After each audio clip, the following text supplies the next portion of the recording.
We were talking last time about the extraordinary conflict between man and nature which exists among almost all highly civilized peoples, and especially here in the Western world, where we talk so much about our conquest of nature, our mastery of space, our subjection of the physical world. And I think one of the main reasons why we feel in this particular way is that each individual experiences himself as a peculiarly separate being. In other words, every man thinks of this world as a collection of objects. The world is a lot of things, and each person considers himself as a thing. And I wonder if you've ever stopped to ask yourself what a thing is and why you think you are a thing. Are you quite sure that you are a thing? Because if we take a look at ourselves from another point of view, for example like this, we shall find that we are not one thing at all. We're an extraordinary number of things. For what you're looking at there is the cell structure of your own body, a whole multitude of tiny, tiny little individuals. And now we might ask again, what other points of view could we take to ourselves? We could, of course, take the sociologist's point of view, where we're not really a thing at all, but a sub-member of a group.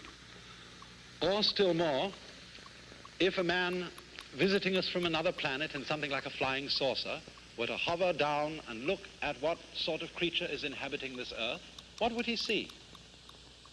Let's take a look and get some idea of his view. This is the kind of creature he would find inhabiting this planet. A sprawly, nubbly thing with various lines connecting bits of it. That would be, in his view, the kind of thing that we are. For you see, how many things we are depends upon the point of view which one takes. Every point of view that we've taken, the point of view of the cells, the point of view of the man hovering above the Earth in a flying saucer or an aeroplane, is a correct point of view.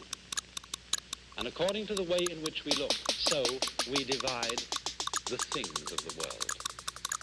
For you see, it's interesting, isn't it, that the word thing is very like the word think. Because by breaking down our world into things is the way in which we think about it. We break down what we call the material world into objects and assign to those objects the kind of words we describe as nouns.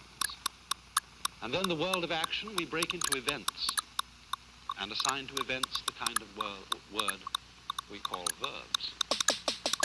But things and events are fundamentally the ways of breaking up our complex world so that we can think about it.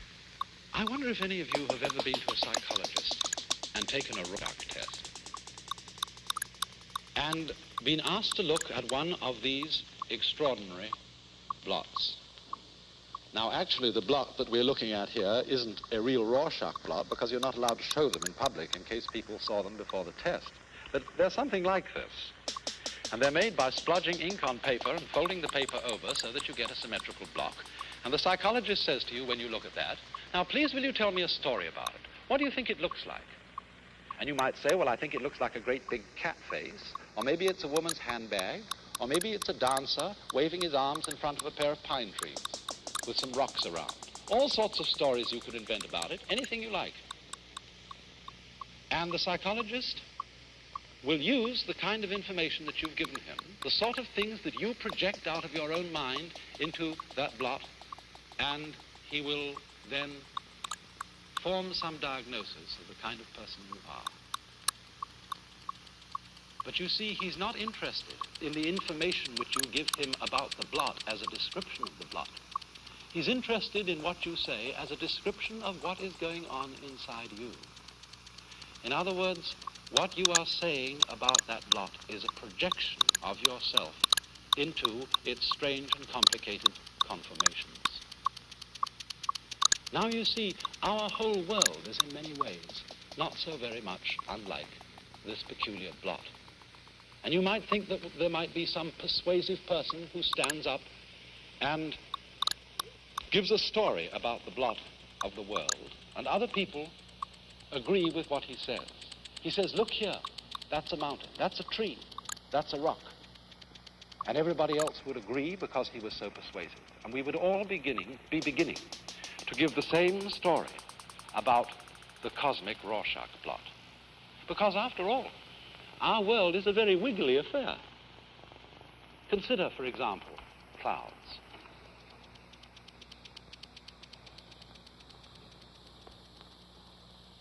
Or clouds with mountains across them. Or waters.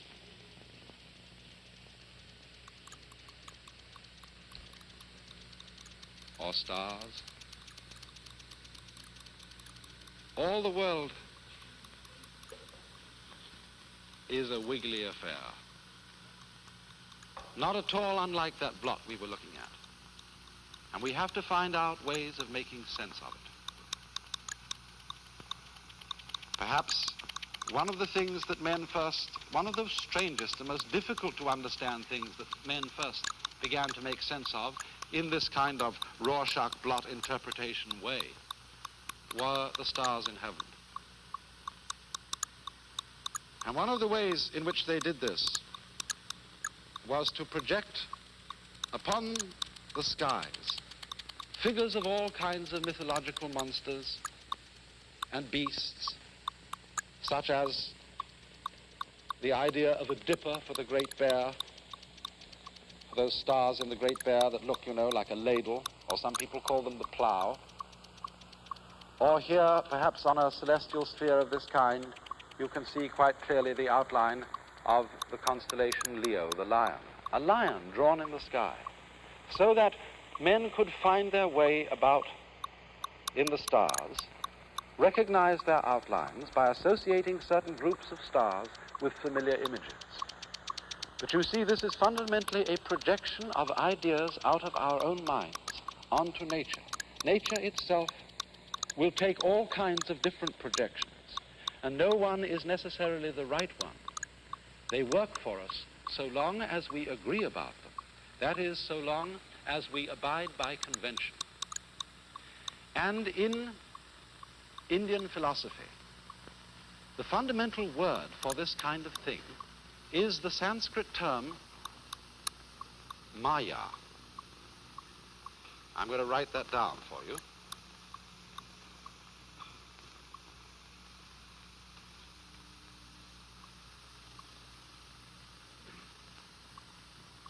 Pronounced Maya.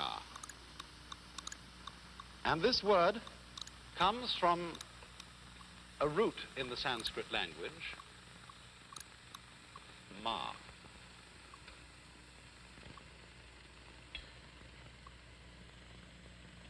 And the word Ma is at the basis of all kinds of words that we use in our own tongue.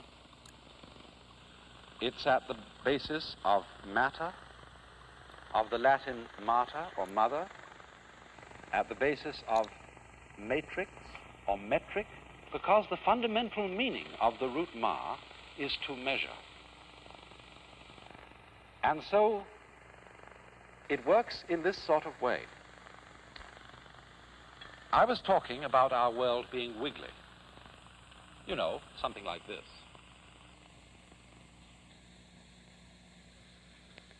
That is the typical sort of shape that we're having to deal with all the time. And I think you'll see at once that a shape like that is extraordinarily difficult to talk about. If I were talking on the radio at the moment and not on television, I would have the greatest difficulty in describing that line to you in such a way that you could write it down on a piece of paper in front of you without seeing it. But here you can see it, and you can understand it at once. But it isn't enough just to be able to see things. We want to be able to talk about them. We want to be able to describe them exactly so that we can control them and deal with them. I mean, supposing this were the outline of a piece of territory on a map, then you might want to tell someone an exact spot to which he should go. And then you would have to be far more precise about it than you can be when you just get the general idea of it by looking at it. And so we introduce then the idea of Maya by essentially doing this. This might be called a matrix. A line crossed, lines crossed by lines in a very formal, simple pattern. And the moment we do that, it becomes very easy indeed to talk about this wiggly line, because we could, for example, number all these squares across 1, 2, 3, 4, 5, 6, 7, 8, 9, 10, and so on. We can also number them downwards. And then in terms of numbers across and numbers down, we can indicate the exact points on this grid which cross the wiggly line. And by numbering those points one after another, we can give an accurate description of the way that line moves. And furthermore, supposing the line under our grid were not still like this one, but supposing it was wiggling in motion, supposing it was a flea or something dipped in ink who was crawling across the paper, and we wanted to know where he was going to go, all we would have to do would be to plot out the positions which he has covered, and then we could calculate statistically a trend which would indicate where he would be likely to go next. And if he went there next, we should say, by Jove, isn't that incredible? This little flea crawling across the paper is obeying the laws of statistics. Well, as a matter of fact, he isn't. What he is doing is, or rather I should say, not what he is doing, but what we are doing, is we are making a very, very abstract model of the way in which that line is shaped or in which that flea is crawling. We are breaking it up into little bits, whereas in fact it is not a lot of little bits. It is a continuous sweep. But by treating it in this way, as if it were broken up into bits, we are measuring it, we are making a Maya, and these cross lines are a Maya just in the same way as the idea of the lion, the Leo constellation in the stars is a Maya, a way of projecting. You see, this thing, it comes out of our minds, and we project it upon nature like this, and break nature into bits so that it can be easily talked about and handled. But you see, this tends to give us the impression that our world is a lot of bits, and that things are really separate from each other. You see, how could I demonstrate how this is? I've an idea. Mr. Cameraman, will you focus the camera on one small, tiny spot in the set and come very close to it and travel along bit by bit by bit by bit. Now you see, this is looking at the world little bit by little bit, as if we were only using the central vision of our eyes, the kind of vision we use for reading and close work of that kind. But if this were the only way we had of looking at things, it would be very difficult to make any sense of life at all, because we would see everything in series, bit after bit after bit.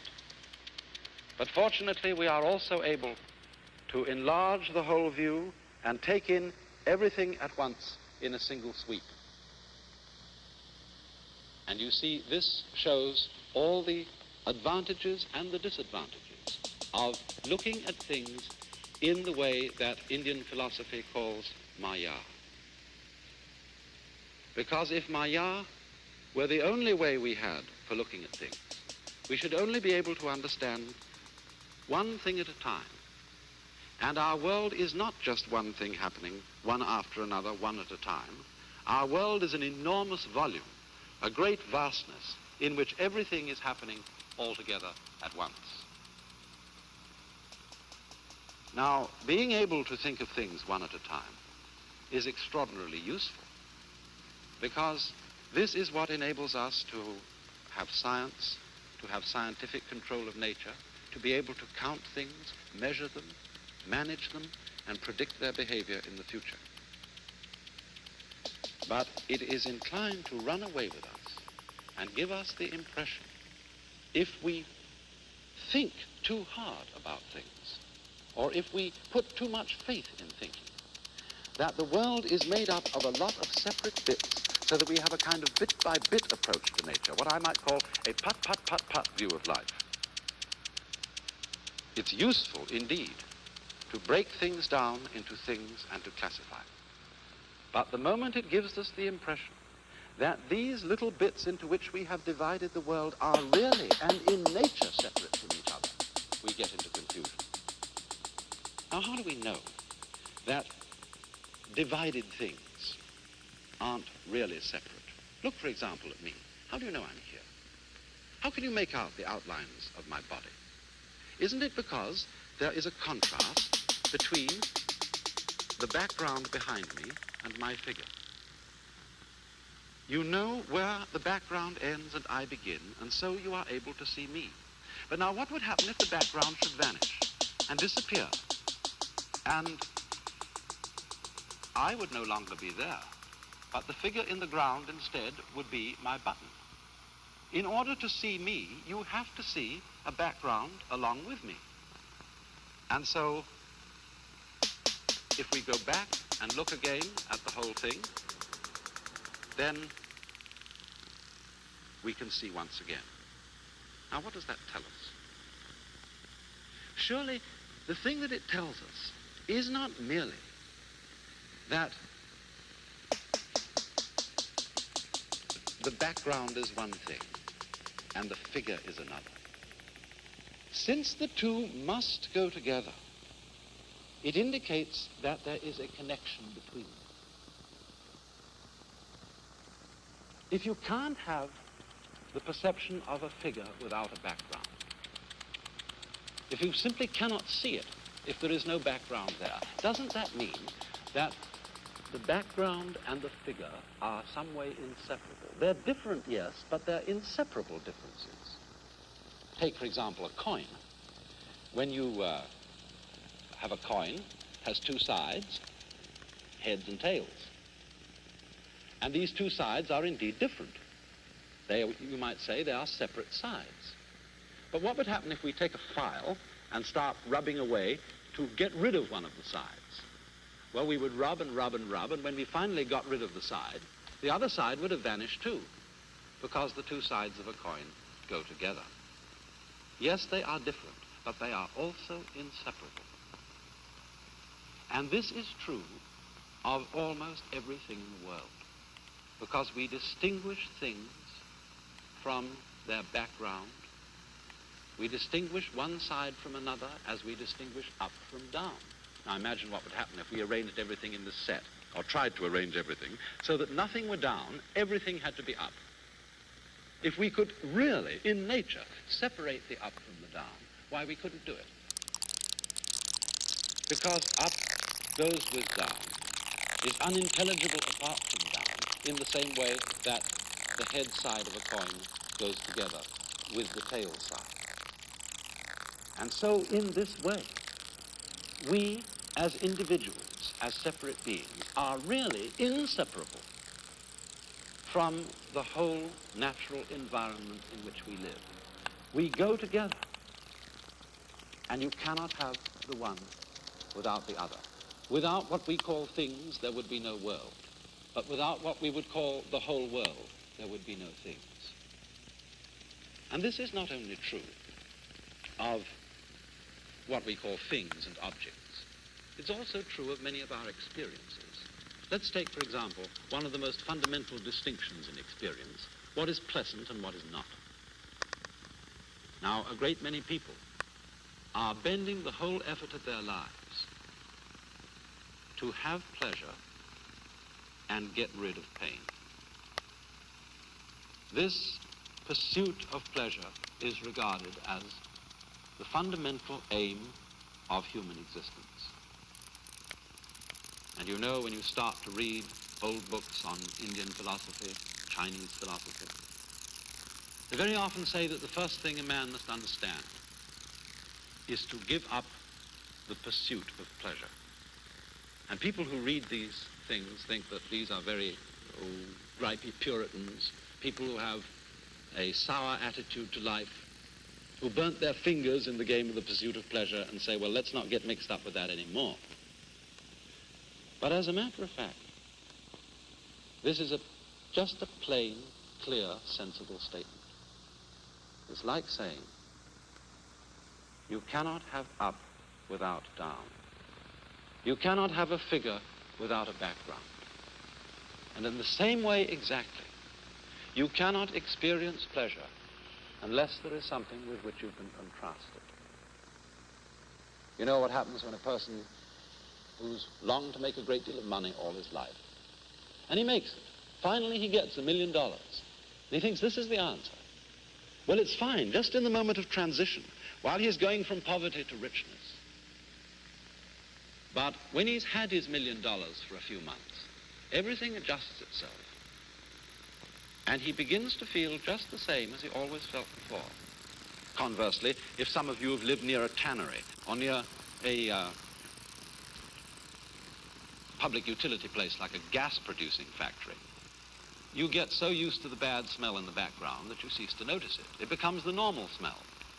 And so you don't notice it anymore as a bad smell. For both the bad and the good need each other as contrasts. And therefore, when we try to get rid of one of the pairs and possess the other only, we do something that is profoundly nonsensical. We think we can do it because in Maya, that is to say, in conventional thinking, in terms of that kind of measurement that we call thought, we can separate the one from the other. We can talk about up as different from down. We can talk about one thing as different from other things. But in actual experience, it can't be done.